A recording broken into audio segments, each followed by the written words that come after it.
araw po sa lahat. Nais kong batiin lahat po ng nakikinig sa atin, who are watching with us. Naway ang Panginoon na ang magpala sa araw na ito para sa atin. At naway tayo po ay maghanda na ng ating mga puso at isipan upang tayo po ay mag-aral ng salita ng Diyos at upang mapapurihan po natin ang Diyos ngayon. Okay, tayo po tumayo lahat at tayo ay dumako sa ating panalangin.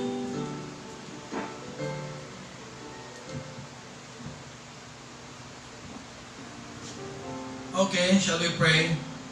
Our gracious and heavenly Father, we thank you, dear God, for the opportunity you have given us to worship you, O God. And I pray, dear God, that you would once again, through the Holy Spirit, speak to our hearts, O God. And I pray that you would reveal your will through your message. Thank you, dear God, for the opportunity that we can come together, even in this platform of online service. I pray that you would bless our hearts today, even those who are with us through online. Reach out to them, O God, and I pray that you would also bless them with the truth of your words. Father, thank you for this opportunity to show our love to you, O God, through this worship service. Bless this day, O God, and may your name be magnified and be glorified alone. And we ask all these things in the name of your only begotten Son, our Lord and Savior, Jesus Christ. Amen. Amen. Please be seated for a while. Nais kong mapabawasan ang ating ngayon, viewers. Kasi nandito yung mag-asawa na si Rosano at si Yeyeng Yumol. And I praise God for them. At ngayon din ay papalik sila sa Nueva Ecija, no? Sa Nueva Ecija after our lunch. May lunch date kami. Okay, I can see our members who are already connected with us. I praise God for you. And Happy Lord's Day sa lahat. Amen? Mamaya, we will have our shout out para ma-recognize po natin itong mga members natin na patuloy na gutom. Hindi sa pagkain pisikal, gutom sa salita ng Diyos. Amen? Alam niyo, itong ginawa ng kaaway, itong ginawa ng diablo sa atin, ginutom lang tayo eh. Ginutom tayo sa physical worship. Ginutom tayo sa fellowship. Ginutom tayo sa, salita ng Diyos, na kung saan tayo ay personal na nakakapakinig. Kaya akala ng diablo, tagumpay siya. Maaaring sa ilan, tagumpay siya. It's up to us kung papayag tayo na mapagtagumpayan niya o hindi tayo papayag at bagkus tayo magtatagumpay. Nasa atin po yan. Kaya I challenge every believer, especially our members, na maging aware sa wiles of the devil. Maging aware kayo sa paraan ng diablo upang tayo ay mabitag. Ito ay kanyang trap. Nire-ready niya lang ang ating mindsetting ba? Nire-ready niya ang ating isipan, ang ating puso sa ganitong paraan ng worship. Pero mga kapatid, this kind of worship, it's either will make you stronger or weaker sa pananampalataya. Sabi ko nga sa inyo, mag-iingat kayo, kahit hawak nyo lang ang cellphone ninyo, be serious about it. Be serious to worship our God. Hindi po tayo nakikinig ng report ng ating Pangulong Duterte at ng mga IATF members patungkol sa COVID. Every time we are here online, we are worshiping the true and living God. Amen?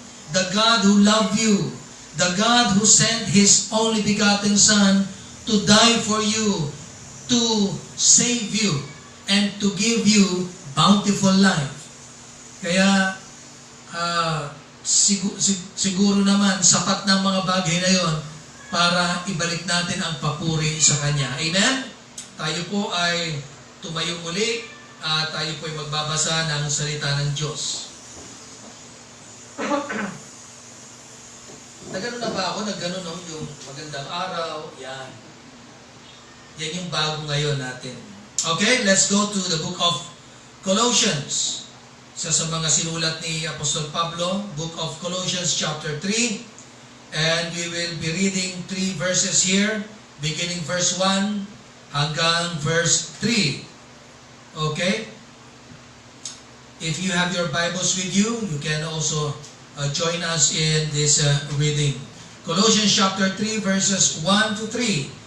If ye then be risen with Christ, seek those things which are above, where Christ sitteth on the right hand of God. Set your affection on things above, not on things on the earth. For ye are dead, and your life is hid with Christ in God. The title of the message today is Life Hid with Christ. Nakatago. Ang buhay natin ay nakatago kasama ni Kristo sa Diyos. Amen? At yan ay hindi statement kung anong magiging kalalagayan natin after this life. Itong buhay na sinasabi dito ay buhay po natin in this present life. Kaya hindi mo pwedeng sabihin na, ay sinabi po dito, Pastor, for ye are dead. Hindi ito physically dead. We are dead in this world. We are dead in sins and trespasses. Ika nga. Pero we have been quickened by God. At tayo ay patay na sa mundong ito. Amen? The life that we are now live is the life that we have in the Lord Jesus Christ. Shall we pray? Father in heaven, thank you, dear God, for the opportunity once again that we have learned, we can learn from your words. And I pray that you would bless your words into our hearts. Reach out to them who are with us, O God, even in this online service. Thank you for their desire to learn, even though they are not here. I pray that you would bless them also. In Jesus' precious name we pray. Amen. Amen. Please be seated. Thank you so much.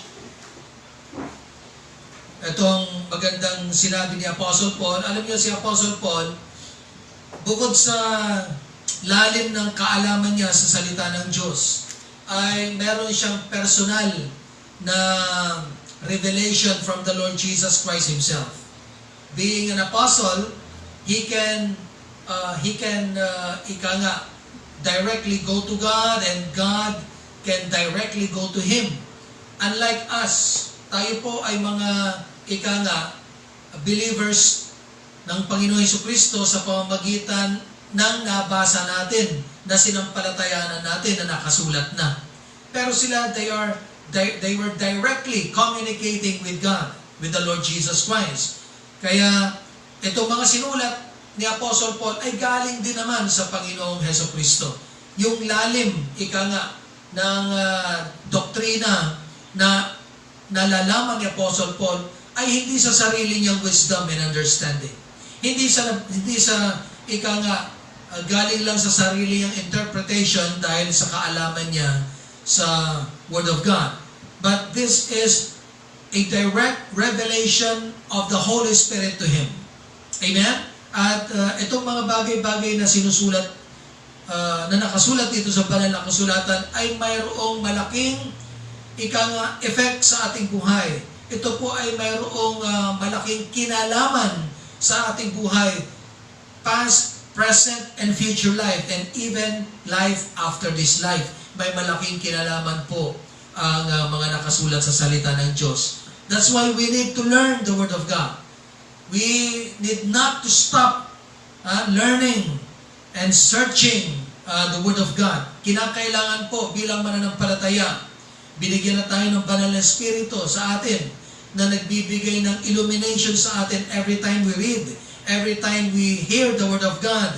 Yung iba mga kapatid, kahit anong simpleng pagpapaliwanag, hindi po nila maintindihan yan. Yung iba, kahit anong simpleng pagkakasulat ng sentence, okay? Kaya nga, naglagay sila ng maraming version ng Bible. May King James Version kung saan yan ay hinango dun sa original manuscript. Pero sila ay gumawa pa ng American Standard Bible para sa mga Americans o kaya basic Bible English, okay, para sa mga English naman yan. Marami. May Good News Bible. Ibig sabihin mga kapatid, hindi ko alam ang pinaka-punto o motibo, purpose kung bakit gumawa pa ng mga ibang mga versions. Pero when I compare the King James, malaki po ang pagkakaiba. That's why we are using King James Bible. Kasi maraming naumit, maraming tinanggal, maraming pinalitan na mga words sa King James Version na i-translate sa ibang versions. Anyway, minsan dadako tayo sa topic na yan. Ang gusto kong pag-usapan ngayon na ang ating buhay ay nakatago kasama ni Kristo. Amen? Sa Diyos. Life hid with Christ. Let me once again read ang Colossians chapter 3, 1-3. If ye then be risen with Christ. Are we risen with Christ? Yes. Tayo po ay bumangon na nakasama ni Kristo. Hindi dahil sa tubig ng bautismo. Kasi sinasabi nun sa tubig ng bautismo, ika'y namatay at nilibing nakasama ni Kristo at bumangon muli nakasama ni Kristo at lumakad sa bagong buhay. Hindi po yun. Not because of our water baptism. Amen? Not because of that declaration of the pastor or the preacher that baptized you, but because of what the Lord Jesus Christ has done on the cross. Kompleto pong ginawa ng Panginoon. Hindi lang siya namatay at nanatiling namatay. Kaya po dito walang mga imahe na nakapako pa sa krus si Kristo. Bakit? Kompleto po ang gospel. It is the death, burial, and resurrection of the Lord Jesus Christ. Amen. Kaya po, nung siya'y namatay, okay, sa kanyang kamatayan, hindi ito ordinaryo na kamatayan. He died in a cruel kind of death. Punit-punit po ang kanyang laman. Punit-punit ang kanyang mga balat. Ang kanyang ulo, maraming tinusok na tinik. Okay? Alam niyo, isang napakagandang picture dyan, when God asked Abraham to offer up his beloved son Isaac. Sabi niya, di ba, dalhin mo ang anak mo sa Mount Moriah and offer your beloved son to me. Sabi ng Diyos, in a burnt offering. Ibig sabihin ng burnt offering, kailangan mong patayin ang anak mo, kailangan mo siyang sunugin. Burnt offering hinihingi ng Diyos kay Abraham. Subalit to sila na nagpunta doon. Sabi ni Isaac sa kanya, Tatay, nandito na po ang mga kahoy, nandito na po may tali, nandito na po ang mga bato, may apoy, at meron na pong altar, kompleto na. Nandiyan na rin ang kutsilyo. Nasaan po ang sacrifice? What a question, amen? Pero kung mahina ang pananampalataya ni Abraham, baka naghagulgulan na lang silang mag-ama doon. Baka sabihin, hindi ko nga rin maintindihan, anak kung bakit ganito Sa totoo lang hindi ko maintindihan ng Diyos. Pero hindi Dahil sa pananampalataya ni Abraham, meron siyang kaalaman. Or dahil sa kanyang kaalaman, meron siyang pananampalataya. Amen? So, yung dalawang yan ay napaka-importante. Faith cometh by hearing, and hearing by the Word of God. Kaya the more you listen to the Word of God, the more you live the principles of the Bible, the doctrines, the teachings na nandoon, the more your faith will save you. The more your faith will make you wise. The more your faith will become deeper, na hindi ka na masisway ng anumang turo, ng anumang problema o pagsubok sa buhay. Dahil po sa kaalaman at pananampalataya na meron ka. So sinabi ni Abraham, anak, God will provide. Amen? So sa kanyang sagot, hindi natakot ang kanyang anak. Sa kanyang sagot, na-impart niya sa kanyang anak na ang Diyos ang provider. Sa kahit na masalimuot na sitwasyon ng buhay, God will be our provider. Kaya nung itinatali niya ng kanyang anak, hindi madali yun. Palagay ko, umiiyak silang dalawa. Palagay ko sinasabi ni Abraham, anak, God will provide. Hinihingi ka niya sa kanya. Pero naniniwala ako, God will provide. Kaya nung sasaksakin niya na ang anak niya pinigil na siya ng anghel sa langit. At sinabi, huwag mong saktan ang iyong anak. Now I know. Yun ang maganda. Now I know. Sa kabila ng pagsubok na ito, ngayon, kilala na kita. Hindi ibig sabihin, hindi siya kilala ng Diyos, o hindi mabasa ng Diyos ang kanyang isip at puso. God is an all-knowing God. Amen.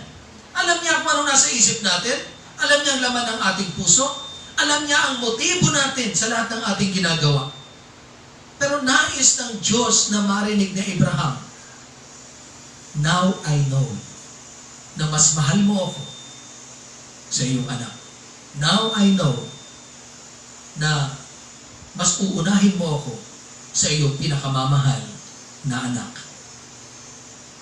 Kasi, so nung marinig ni Abraham yan, nakita niya, merong ram, a full age ram. Ang ram, lalaking tupa. Yung kanyang horn ay napalupot dun sa mga bush na nandoon. Okay? Sa mga tinik na napalupot ang kanyang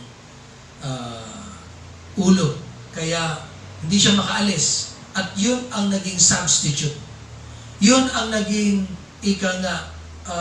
ipinalit ni Abraham na sacrifice kapalit ng kanyang pinakamamahal na anak. At ganon din ang ginawa ng Panginoon sa atin. Dahil sa pagmamahal niya sa atin. Merong doctrine of substitution, tayo ipinalit sa atin ang Panginoong Hesukristo. At alam niyo ba, yung sheep na yon, yung ram na yon na nakita ni Abraham, nakatusok ang mga tinik sa ulo. The same with the Lord Jesus Christ before He was nailed on the cross. Before He was killed. Anong nangyari sa Kanya? Anong ginawa sa Kanya? Kinoronahan siya ng tinik. Kaya, nasa atin mga kapatid. Nasa atin ang tagumpay ng ginawa ng Panginoong Kristo. Simula nung siya'y kaladkarin, simula nung siya'y koronahan ng tinik, sampalin, duraan, hubaran, ipako, tusukin sa tagiliran at patayin. Mga kapatid, hindi doon nagtapos. Doon siya inilibing. On the third day, not after 3 days, on the third day, He rose again. Amen? He resurrected.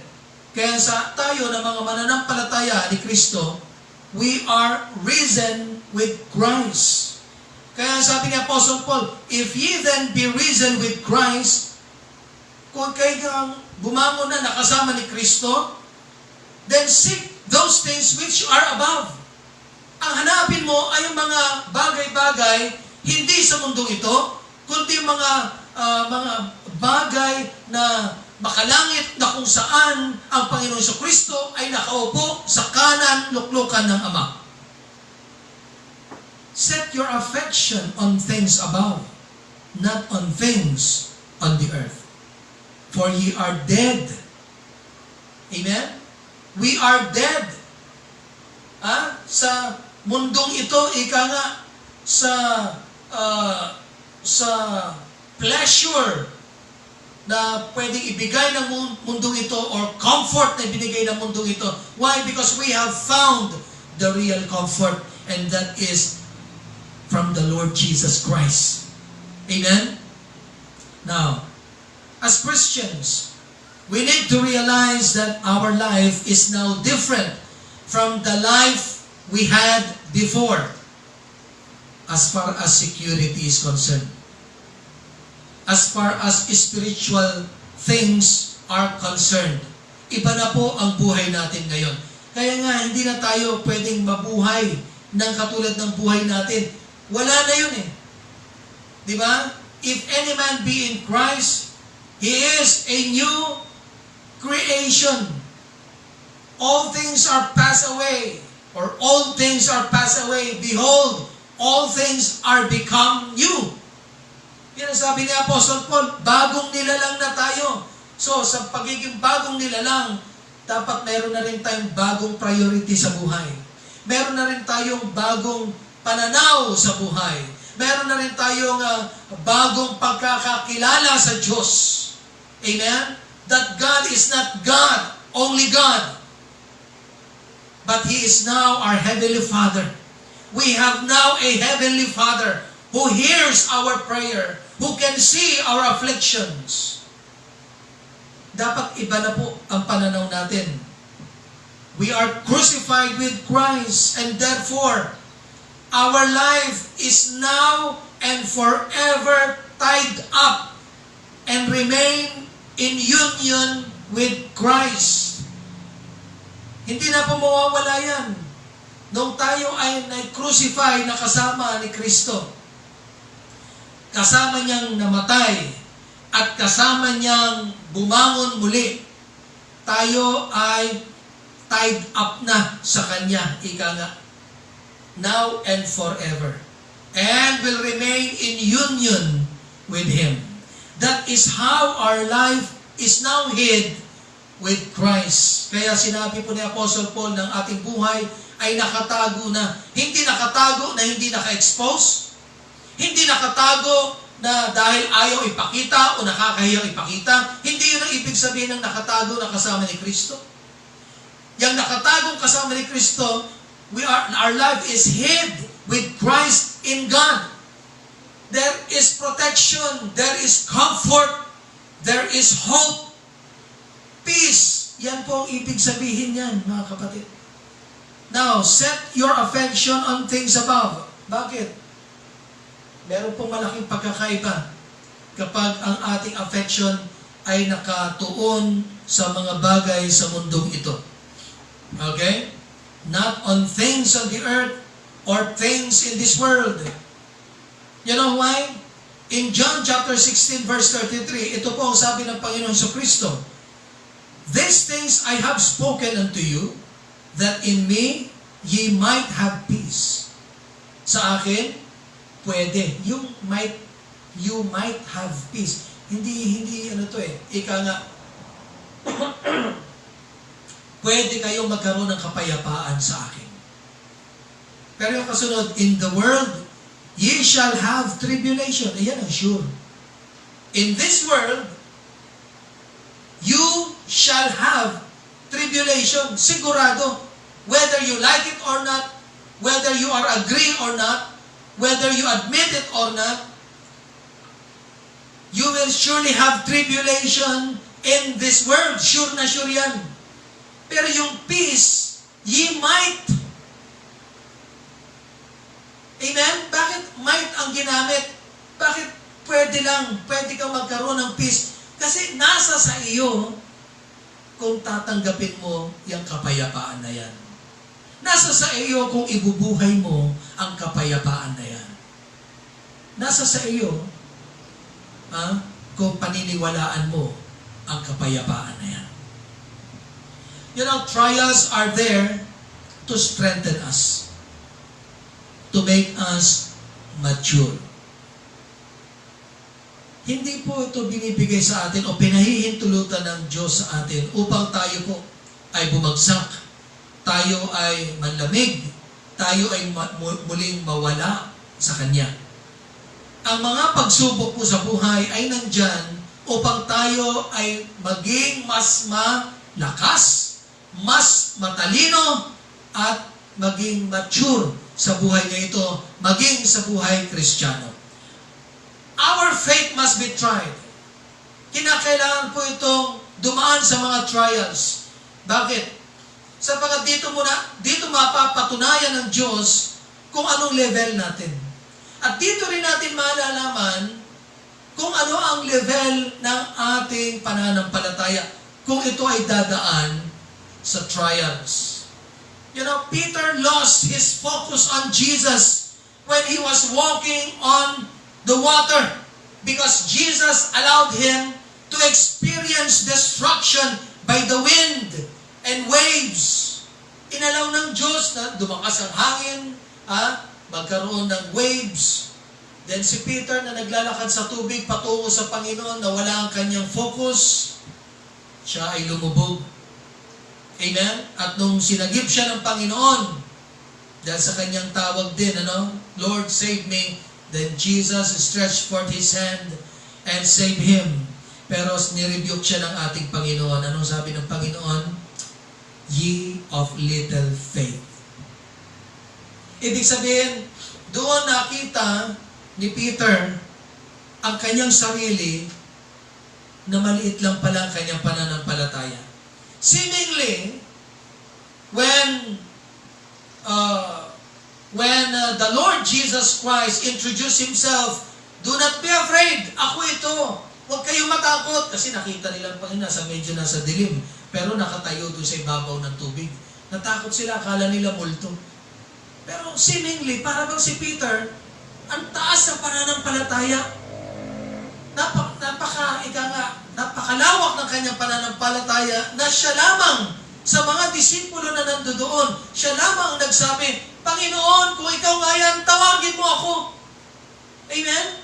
Hindi nangahas si James, hindi nangahas si John na nasabihin, Panginoon, kung ikaw yan, tawagin mo ako para ako'y makapunta sa iyo. O kaya naman, kung nauna man si Peter, hindi sumunod itong dalawa na, Panginoon, kami rin, tawagin mo para ma-experience namin na lumakad sa tubig. Seemingly, parang of all the apostles that were there, it was Peter who had a big or great faith to the Lord Jesus Christ. Pero yung pala, nung sinubok siya ng hangin at ng mga alon, doon lumabas na ang kanyang pananampalataya ay maliit lamang. Alam niyo kung hindi susubugin ang ating pananampalataya, hindi natin makikita kung ano ang sukat nito, kung anong level nito. Sana hindi tayo yung masabihan na, ye of little faith. Amen? There are Christians who are ye of little faith Christians. Pero kung magsalita, para bang napakalalim sa pananampalataya. Kung mag-appear sa mga tao, para bang napakalalim sa pananampalataya. Amen? Pero pag nandyan ang pagsubok, alam niyo ang pagsubok ay design ng Diyos sa atin. How can we know if our faith is increasing? Amen? Kung ito ay hindi nasusubok, if it's not being tested. Look what happened to Job. Ito pinakamatindi na siguro sa lahat ng trials na nangyari sa buhay ng tao, yung trials na na-experience ni Job. But despite of all those trials, Job did not depart from his faith. He never doubted God despite of all his trials. then what God did? God rewarded him. Of what? Double blessings. Amen? Lahat ng nawala sa kanya, ibinalik ng Diyos. Doble. Ako naniniwala ko yung asawa niyang walang pananampalataya sa Diyos, na nung siya ay nasa matinding kapagsubukan, yung asawa niya, lagi siya sinasabihan, anong integrity ang minemaintain mo? Why don't you curse God and die? Palagay ko, pinalitan din ng Diyos yun eh. Amen? Papalitan din ng Diyos. At yung mga anak niya, 10 anak na mga nangamatay, lahat yun pinalitan din ng Diyos. Pero kung pogi at maganda yung mga naging anak niya, mas naging pogi times 2. Mas naging magaganda. Ang sabi ng Bible, sila ang pinakamagaganda doon sa east. Kasi, yung kanyang nawalang tupa, kamelyo, baka, kung ilan yan, kung nawala yan ng 5,000, ipinalik yan ng Diyos ng doble, 10,000. Anong ibig kong sabihin? Stay in your faith and God will reward you later on. Amen? Pero kung nagmamurmur ka, naging puro complaints ang nasa puso mo, then you will lose the blessing. Nandito si Rosano at saka si Yay.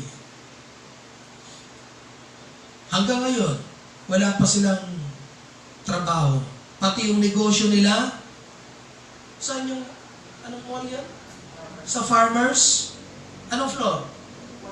Fourth floor. Pagka bumalik na, you can visit them sa Farmers 4th floor. Nagmamassage sila yung mga masyur doon na mga blind. Pero ngayon, tinigil eh. Kumbaga, may babalik na yung paggugupit, may babalik na lahat, spa. Yung pagmamassage, nakatigil pa rin. Pero that is only a trial. Amen? That is only a trial. If they will remain in their faith, then God will bless them. Amen? Yan ang sabi ng Bible, mga kapatid. Pero kung tayo ay lalabas ng pananampalataya, yung ating puso ay magiging puno ng complaints at murmurings, ay hindi na maganda.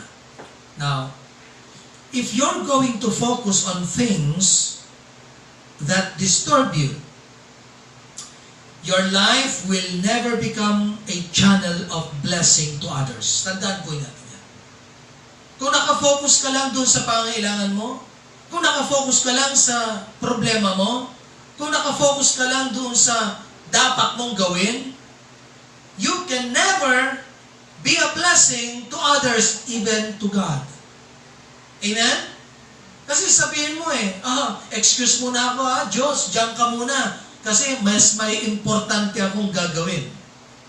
Then hindi ka naging blessing sa Diyos. Tama ba? Ganon din naman, kung meron ka sariling pangangailangan, ay pasensya na kayo, wala akong may tutulong sa inyo, ako rin ay hirap na hirap, ako rin ay walang income, then you will lose the chance to become a blessing to others.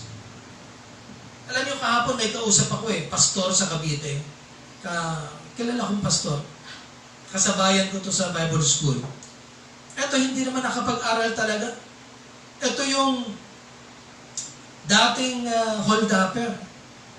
Okay? Dating sakit ng ulo ng lipunan. Na pumasok sa construction doon sa lighthouse at nung makarinig ng gospel, naligtas dahil sinampalatayanan niya ang ebanghelyo, tinanggap niya si Kristo. Naligtas, nagpatuloy sa ministry, at kahit sa kahinaan niya o sa hindi magandang nakaraan, walang pundasyon sa pag-aaral, walang pundasyon sa sa magagandang asal, pero ginamit ng Panginoon.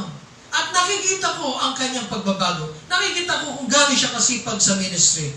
Kung ano ang puso niya para may taguyod ang ministry, kahit walang support. Minsan nga magla-live pa yan Kung ano yung pagkain ng mga anak niya. Sardi-sardinas lang, kangkong lang. Sabi ko kahapon, Magpapadala ako dyan sa'yo. Ha? Bili ka ng lechong manok para mapakain mo sa mga anak mo. Picturean mo yan, ha? Gusto ko makita yan. Kahit kami, may kakulangan. Kahit kami, na may pangangailangan. Pero nais ko pa rin na maging blessing sa buhay ng ibang tao. Meron siyang member, 23 years old na lalaki, na nagkaroon ng cancer of the bones, namatay. At age 23 lang. Pero masipag sa ministry. Faithful. Pero dahil sa kahirapan, hanggang ngayon nakaburol, ilang araw na, hindi may palibing. Sabi ko, magpapadala ako kahit papano makatulong doon sa pamilya para may dagdag doon sa pagpalibing. Bakit? Bakit binubuksan ng Panginoon ang ating mga mata para makita natin na meron pang tao na mas nangangailangan sa atin? Na yung nasa ating hapagkainan, masarap. Meron pala mga pamilya, walang-wala. Pero masaya. Hindi nagko-complain. Nakangiting nagkwekwento. Nagkwekwento na may pag-asa sa puso. Nagkwekwento na pinupuri ang Panginoon kahit sa kanilang kalalagayan. Mga kapatid, kailangan nakabukas ang ating isip. If you set your affections not on things in this world, makikita mo ang mga bagay na yan. Pero kung ang focus mo ay nasa sarili mo lang, pangangailangan, o sa mga bagay-bagay lang sa mundong ito, then you will lose the chance to become a channel of blessing to others, even to God. Amen? I hope you get my point. Now, you will lose the opportunity to enjoy the blessing of the principle of the Word of God. Ano yun? Principle na yun, it is more blessed to give than to receive. May prinsipyo po dyan. May kasiyahan dyan, mga kapatid. Alam nyo, masarap na nakakatanggap. Masarap na nanireguluhan. Lalo na kung ang niregalo sa iyo yung gusto mo. Ha? Halimbawa, gusto mo ng cellphone. Binigyan ka ng cellphone. Siyempre, tuwan-tuwa ka nun bago yung cellphone Pero after a week, or maybe after 3 days lang may masasabi ka na sana naibigay sa akin yung iPhone. Di ba? Lumalabas na yung desire mo. Pero nung bago mong nakuha yun, abay Nokia. Nokia. O kaya kung ano man ano yung ng Pilipinas? My phone. Yung binigay sa'yo, nakabox pa, bagong-bagong my phone. Tuwan-tuwa ka, ay salamat. Pero makalipas na ng ilang araw, lalabas na yung totoo sa puso mo, nanduto na yung, sana, nagbigay din naman, sana yung gusto ko na. Sana tinanong nga ako kung anong gusto kong brand. Di ba? Minsan ganun ang tao Ika nga, hindi natin nami-miss natin yung saya na binibigay o dinudulot ng prinsipyo na sinabi ng Panginoon, it is more blessed to give than to receive. Minsan yung naka-receive, masaya nga, pero after a day, nawawala o nagdi-decrease yung kasiyahan. Bakit? Kasi nandoon na yung ikino-compare niya na yung sanang natanggap niya, yung sanang gusto ng puso niya. Pero yung nagbigay, mga kapatid, kahit ano ang kanyang ibinigay, nandoon ang kasiyahan. Amen? Alam niyo, minsan, pagka pumupunta ako sa ibang lugar at napapadaan ako sa Jollibee, for example, kahit hindi ako gutom, hahanap lang ako ng nakaupo na pulubi. O, sasabihin ko, Nay, hali po kayo. Gutom kayo, no? Alam ko kung gutom kayo, sumama po kayo, pakainin ko kayo sa Jollibee. Minsan, nandoon pa yung halos pigilan ka pa ng gwardya, pero wala sila magawa. Nandoon yung anak, sabi niya, ayoko doon sa malamig, doon tayo sa sulok, sa hindi malamig. Kasi mahina na yung katawan ko. Doon kami sa sulok. Ano pong gusto niyo? Gusto niyo ng manok, fried chicken? Hira. Gusto nyo lang, soft drinks, ay huwag na anak. Tubig na lang. Okay na yung manok at saka kanin. In-orderan ko ng Chicken Joy, pambihira. Magkano lang yung binayaran ko, pero yung nakita kong saya ng matanda, hindi mabayaran. Ilang beses kong ginagawa yan. Kahit sa mga tusok-tusok lang, tatawagin ko yung mga nandun mga patang tambay, hali kayo, tumusok kayo. Diyan, sa San Fernando, sa Mabalacat, sa Guagua, sa Dinalupihan, sa Olongapo, sa Manila, kahit saan ako mapunta. Bakit? Gusto kong ma-experience yung saya ng sinasabi ng Panginoon, it is more blessed to give than to receive. Mga kapatid, you can never pay for the joy na pwede nilang maranasan. Hindi yung binayaran mo sa magkanong halaga, yung saya na kanilang tinanggap, walang katumbas. Amen? Romans chapter 8 verse 18, ito sinabi ni Apostle Paul, for I reckon that the sufferings of this present time are not worthy to be compared with the glory which shall be revealed in us. Hindi worthy na i-compare kung ano man ang pagkapagsubukan dito, kabigatan sa buhay, maging karamdaman man yan, pagkalugi man yan, kawalan man yan, hindi worthy na i-compare sa kung ano ang luwalhati na i-reveal sa atin later on. Remember that our life is not in this world. We are not citizens of this world, but we are citizens of heaven. That's why we have to think on the things not on this world, but on things above, of which the Lord Jesus Christ is sitting at the right hand of God. Yan po ang dapat natin pagtuunan ng pansin. What else? Dumating po sa pagkakataon itong mga disciples. They forgot that Jesus was with them during the time they experienced trouble in one of their sails. Nung sila ay nasa bangka, nandiyan ang malalaking alon, malalakas na hangin, they were in panic, nagtatanggal sila ng tubig, hindi nila alam ang gagawin nila. Then, naalala nila, ang Panginoon nasa likod, puntahan natin. Ginising nila ang Panginoon. Alam mo sabi nila, carest thou not that we perish? Wala ka bang pakialam kung tayo ay lumubog at mapahamak?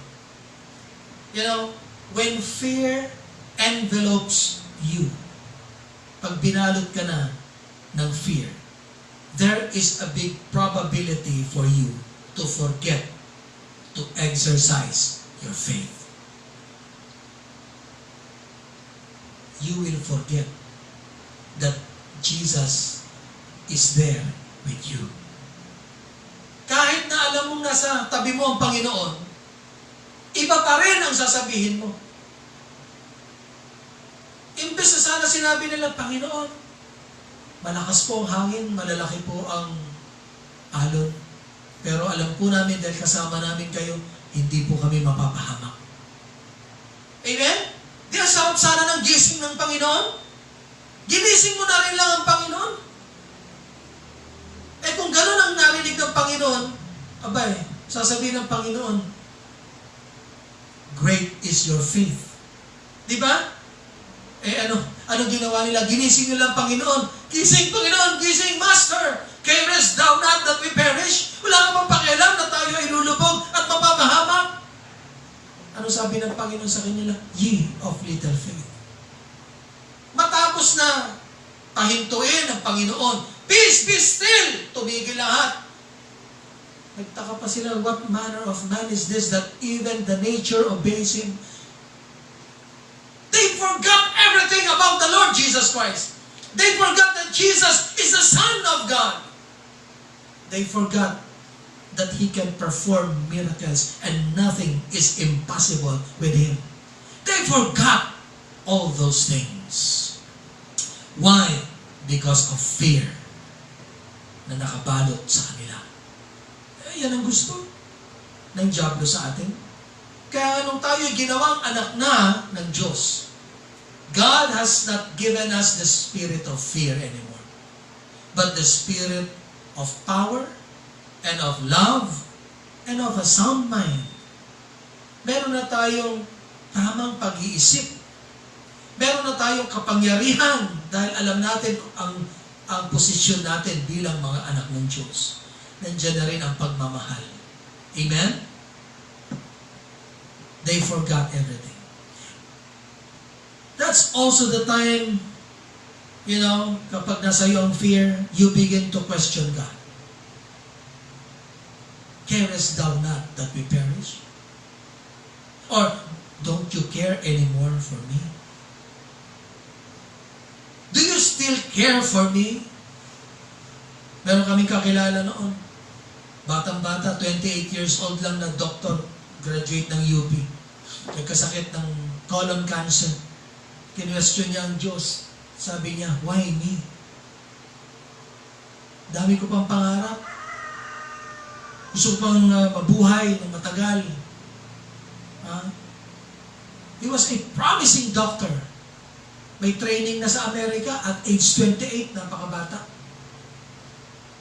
Pag kinausap mo nga yun noon akala mo, kausap mo, hindi 28 years old Dahil sa lalim na ng alam niya sa field niya at sa buhay. Christian siya. Pero nung dumaan siya sa pagsubok, tinanong niya ang Diyos, why me? Naalala ko, ang sagot ni Tatay Abante doon, why not you? Amen? Bakit hindi ikaw? What make you so special na hindi ka dadaan sa pagsubok at problema sa buhay? To think that every trials will make you strong, will make you wise, will make you more dependent on God, on His power. Di ba sabi ni Apostle Paul, now I understand what grace means. Hindi ibig sabihin na ako'y nanalangin dahil ako'y may sakit, gumaling ako, hindi pala yun.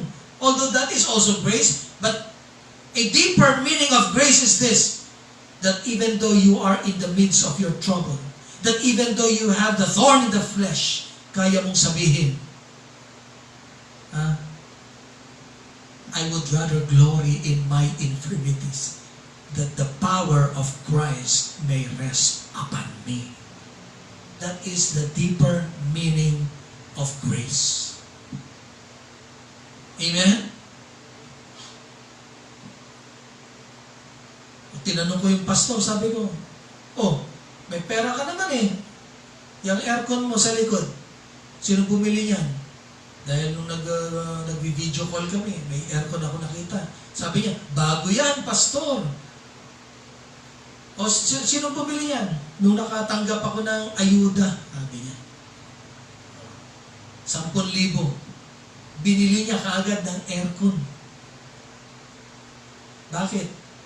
Hindi para sa kanila, kasi sabi niya, ang baba ng kisa niya. Sabi niya, pagka walang aircon, pastor, napakainit, lahat kami pawis na pawis. Pero at least ngayon, pagka may worship, naka-aircon kami. Sabi ko, tataas din ang bayad sa kuryente, pero at least may comfort.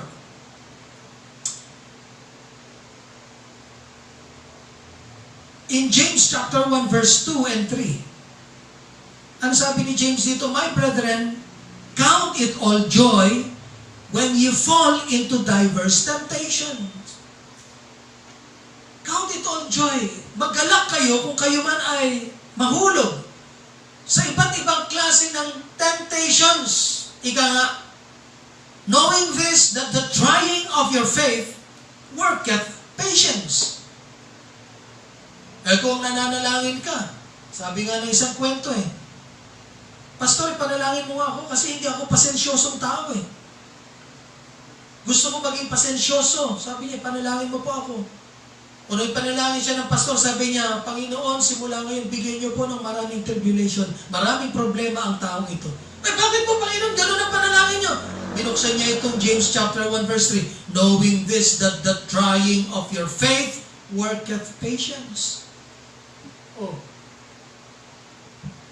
Kung hindi mo alam ito, lagi ka na magko-complain sa tuwing ita-try yung faith mo. Pero dahil alam mo ito, alam mo na mayroong kamay ang Diyos dyan. It is God's design for your faith to be tested in order for you to develop another trait in you, yung patience. It is for your own good. It is to bring out the best in you. Alam niyo itong problemang ito, itong pandemic na ito, it is not to bring out the worst in us. Hindi ito parang lumabas yung pagiging kriminal natin o yung pagiging hayop, brute, Kita niyo sa Amerika, pagkatapos silang ni-lockdown, may pinatay lang na isang black American o black African American na si George Floyd. Anong nangyari? Dahil sila'y na-lockdown ng ilang buwan, that pandemic brought out of pampihira, inilabas yung kanilang pagiging animal na ugali. You see? Anong ginawa nila? Nagprotesta. Pero sa pagpuprotesta nila, ang ginagawa, sinusunog ang mga buildings, sinusunog ang mga kotse na hindi kanila, pinapasok ang mga department store at mga grocery stores, at nililimos ang mga paninda doon. Dinanakaw. Yun ang naidulot ng pagkaka-lockdown sa kanila. Pero sa ating mga Kristiyano, mga kapatid, amen? Kagabi nga sa meeting namin, isang pastor ang nagtanong kay Pastor Hernes, Pastor, do you recommend sa aming mga pastor to buy our own gun? Bumili ng sarili naming mga baril. Bakit? Nandoon na yung nandoon na yung katotohanan. Kasi po, itong mga blacks, no? Hindi naman lahat, pero yung mga iba yung takbo ng isip. Pinapasok na rin ang mga bahay-bahay. Nagnanakaw na rin sila. Kung may nakitang babae o anak mo, baka gahasain pa Kaya, tinanong, it's okay to defend yourself. Amen? Although nandun yung panalangin natin, Lord, protect us. But you have to do something. You have to do something to protect your life, your properties, your family, especially. You see? But the trying of our faith, the problems that we have, the trials that come our way, is not to bring the worst in us, but to bring out the best in us. Na kahit sa ganitong pagkakataon, tayo ay mahinahon. Mas naging matalino sa pangyayari patungkol sa buhay-buhay. Mas naging matulungin. Mas naging maunawain. Mas naging maawain. Mga kapatid, mas naging mapagmahal. Yan ang ina-expect ng Panginoon sa atin. Set your affection not on things above, where Christ sitteth on the right hand of God. Ano itong ibig sabihin? Where Christ sitteth on the right hand of God. Nakaupo sa kanan ng Ama, ng Diyos. Remember, Jesus is now sitting. He is the sitting high priest. It means the work has been done already. Kaya siya nakaupo, tapos na ang kanyang trabaho, tapos na ang kanyang misyon, tapos Tapos na ang kanyang dapat gawin. As far as salvation is concerned, it is done deal. Tapos na. We have been sanctified, justified, and perfected by the blood of the Lamb of God, which is the Lord Jesus Christ. In Hebrews chapter 10 verse 11, basahin ko po sa inyo, beginning 11, and every priest standeth daily. Ito mga saserdote ng mga Hudyo, araw-araw nakatayo, ministering and offering oftentimes the same sacrifices, paulit-ulit, okay, na sacrifice. Ano yun? Yung animal blood sacrifice. Para ano? Kasi daily, yung mga Israelitas, para sila'y mapatawad sa kanilang kasalanan, magdadala ng sacrifice, hain, okay, sa templo, at upang sila ay mapatawad. Pero once a year naman, yung buong nation of Israel naman ang kinakailangan na magbigay ng kanilang blood sacrifice through their high priest. Once a year lang. Pero daily, sa mga individual na Israelitas, ay tumatanggap ang kanilang saserdote, mga kaparian, ng sacrifice. Pero sinabi nito, they are standing daily, ministering, and offering oftentimes the same sacrifices which can never take away sins. You know, the blood of bulls, of goats, and sheep can never take away our sins. It can only cover our sins. Kaya nga, they will only be forgiven. Papatawarin lang, pero nandoon pa rin ang kasalanan. Pero ang ginawa ng Panginoon sa atin, ang dugo ng Panginoon sa atin, iba. The blood of Jesus washed away all our sins. Amen? Nilinis niya tayo. Hindi lang pinatawad, nilinis niya tayo. Verse 12, but this man, referring to Jesus Christ, after he had offered one sacrifice for sins forever, sat down on the right hand of God. Umupo na siya. Isang beses lang siya nag-offer. Anong in-offer niya? Sarili niya, dugo. Then after that, he sat down on the right hand of God. From henceforth, expecting till his enemies be made his footstool.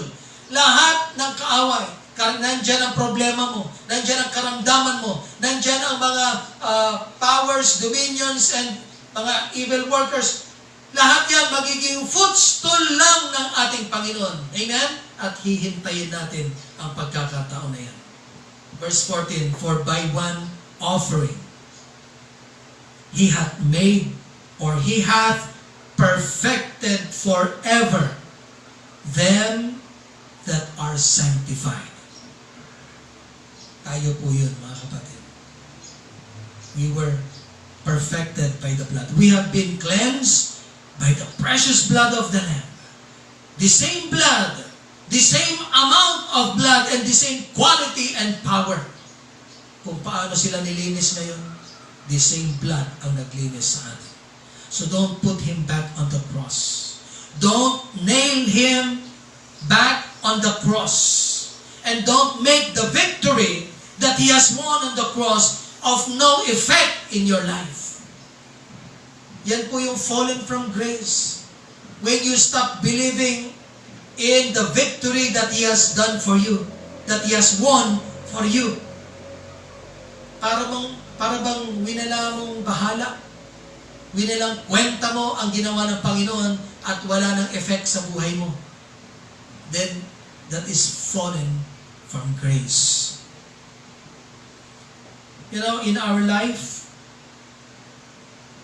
that is hid with Christ, gusto ko lang banggitin itong dalawang ito. If our life is hid with Christ in God, first, we are overcomer with Him. Walang problema dadating sa iyo, dadaan sa iyo, na hindi mo ma-overcome. Amen? Sapagkat nasabi ng Panginoon in John chapter 16 verse 33, may I read it again? These things I have spoken unto you, that in me ye might have peace. In the world ye shall have tribulation, but be of good cheer. Magalak kayo. Bakit? I have overcome the world.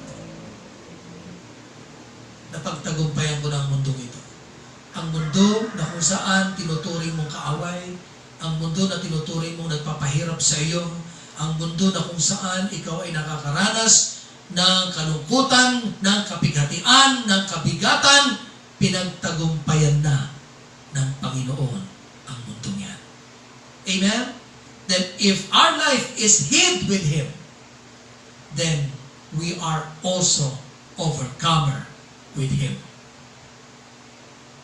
Pangalawa, panghuli, we are victorious with Him. Amen? Hindi lang ito basta ma-overcome natin, but we will come out victorious. Hindi lang tayo yung basta nakatapos lang ng race. Okay? Tinakbo mo lang yung race mo, from start hanggang finish, natapos mo, pero panghuli ka naman. Hindi yun. Nakatapos tayo. Tayo yung victorious. Tayo yung winner. Tayo yung champion. Amen? Bakit? Ito ang sabi ng Panginoon. Ito ang sabi ni Apostle Paul regarding victory. But thanks be to God. Salamat sa Diyos. Which giveth us the victory. Na nagbigay sa atin ng tagumpay through our Lord Jesus Christ. Therefore, this is my conclusion. Therefore, my beloved brethren, be ye steadfast, unmovable, always abounding in the work of the Lord. For as much as you know that your labor is not in vain in the Lord. Amen? Don't quit. The work of the Lord is not the work of men. Hindi ito ABS-CBN. Alam niyo, kung ito yung negosyo lang ng tao, kahit sabi mong dambuhalang network, kahit sabi mong dambuhalang negosyo, may tuldok. But the work of God is different. Amen? It's always overcomer and it's always victorious. If we are an overcomer and always victorious because our life is hid with Christ, there's no reason for us to stop. There's no reason for us to quit. There's no reason for us to become weak. And there's no reason for us not to abound in the work of the Lord, because it will never be in vain. Amen? May tagumpay po. If you are here listening with us, at nais mo ng tagumpay na yan, unang tagumpay na mapapala mo sa Panginoon Kristo ay kaligtasan ng iyong kaluluwa. Buhay na walang hanggan. Kapatawaran sa iyong mga kasalanan. Lilinisin ka ng dugo ni Kristo. Bibigyan ka ng kapayapaan sa mundo ito na hindi kayang ibigay ng mundo. Kaaliwan, kapanatagan na wala ang mundo ito. At pag-asa sa buhay na hindi kayang ipangako ng mundo ito. Why don't you receive Jesus Christ today? Why don't you believe in His name that He is the Son of God and the Lord and Savior of your life? May I invite you to a prayer. If you want to receive and believe the Lord Jesus Christ, you can pray with me. You can pray this prayer. This prayer is not mine. It will be your prayer. And this prayer is not the key to your salvation. It is a manifestation of your faith to Him. Shall we pray? Father in heaven, thank you, dear God, for your love. Thank you for giving to me your only begotten Son to become my Savior and Lord of my life. I believe that Jesus is the Son of God, that He is the only way, the truth, and the life. I pray, dear God, that you would help me to put my faith in Him. Oh Lord Jesus, I believe that you are the Son of God, and I receive you in my life to become my Savior and Lord.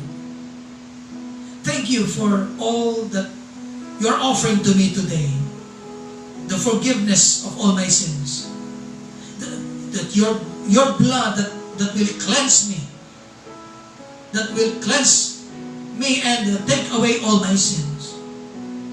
And thank you for the eternal life that you are offering to me today and the promise of heaven.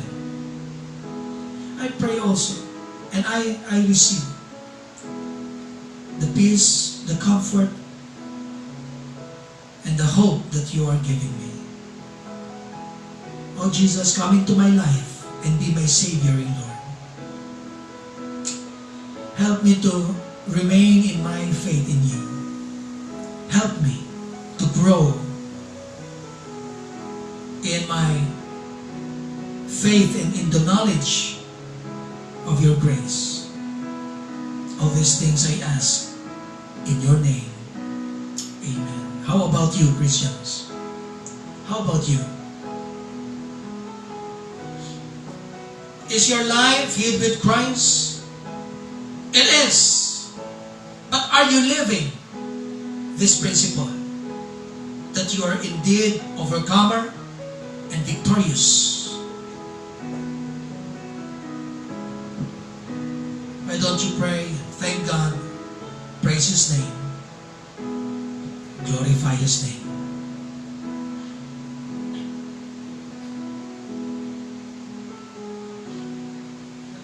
Father in heaven,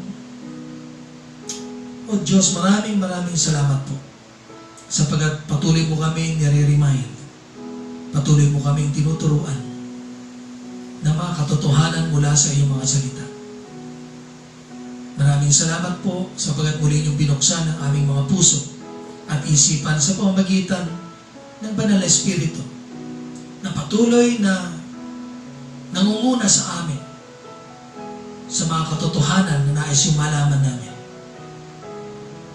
Dalangin ko po, Diyos, tulungan mo po kami na maibuhay ang lahat ng aming natutunan. Tinataas namin ang iyong pangalan, Ama. Niluluwalhati sa araw na ito. Dalangin ko po, Diyos, na pagpalain niyo ang bawat puso, ang bawat buhay, maging sa mga nakikinig at makikinig pa ng mensaheng ito. Abutin mo po ang kanilang buhay.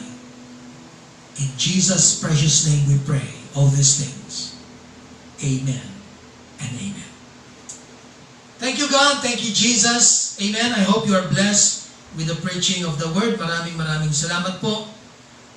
Let's go to our shout out. July 12, 2020.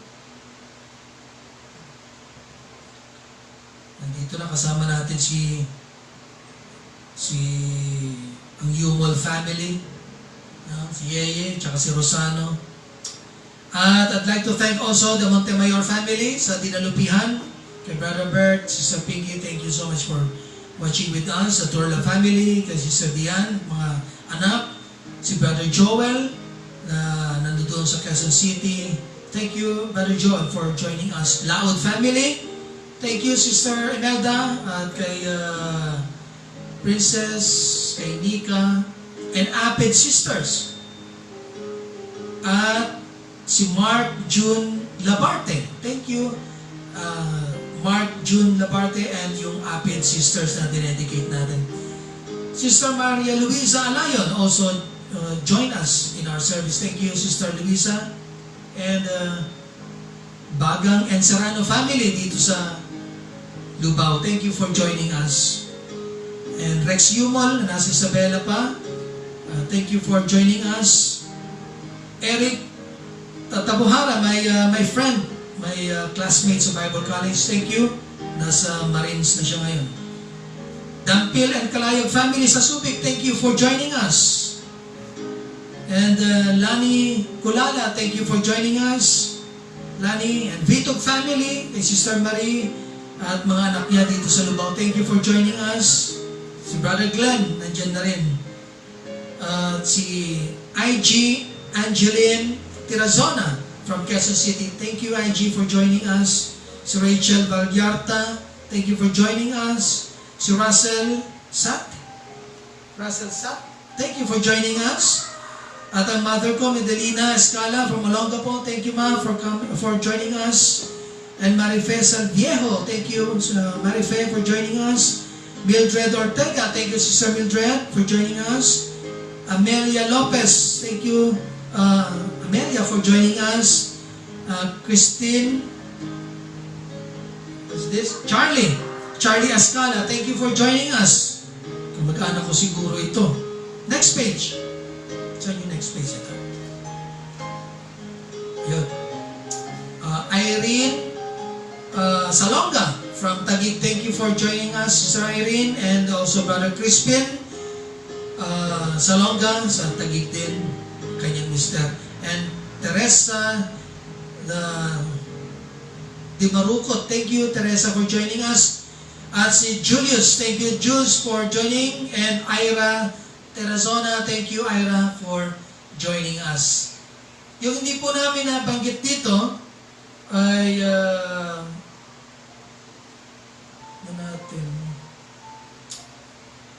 patuloy po namin kayong ipapanalangin. No? Kasama namin kayo sa panalangin. Lahat ng mga nakapakinig o makikinig pa ay naway pagpalain ng ating Panginoon. Okay, tawagin ko ang aking mga kasama at kami po ay magpapaalam sa inyo. Dali kayo, sama kayo dito. Tayo ay magpapaalam. Sige.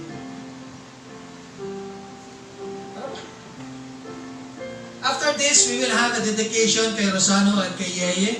We will have our Zoom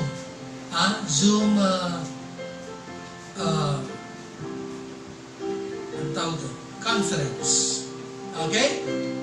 Ayan. Si Rosano at si Yeye. Okay, sa ngalan po ng IBBC Lubao and Dinalupihan at sa buong pamilya ng IBBC, kami po ay bumabati sa inyo ng magandang araw at naway kayo ay pagpalain ng ating Panginoon. Okay? Magandang araw. Maraming salamat po sa inyo. Okay, bye-bye. God bless you.